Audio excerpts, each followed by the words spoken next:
Now, another type of summer activity that your students could be practicing this summer is getting a job. Yep, getting a part-time job. Colleges are impressed by students who had a job in high school, who held the job, maybe who kept the job for more than just a few months.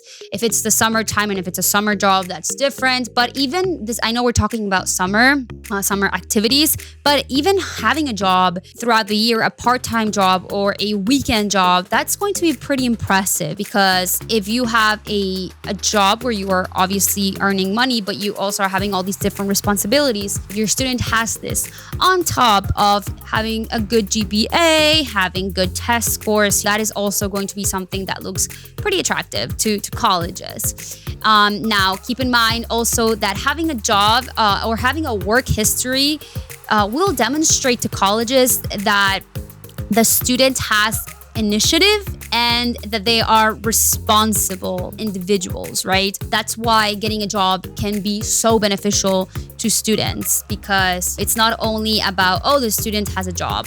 Okay, but they're high school students. There are not graduates that their only responsibility is work. There's going to be a lot of responsibility that a high school student has, and adding a job over it, and obviously staying grounded and having good grades on top of that. Trust me, colleges are going to be pretty impressed by that. So definitely remember that this summer, if your student has maybe some summer classes that they're taking, or if they're doing a summer program, having a job, they have time for it to add a part-time job to their schedule. That's going to be something that colleges are going to appreciate, and it's going to be impressive. Additionally, it's also going to teach the student a lot about financing. It's going to teach them what it's like to be responsible and responsible enough to get paid for their responsibilities. They're going to be also able to save up some money.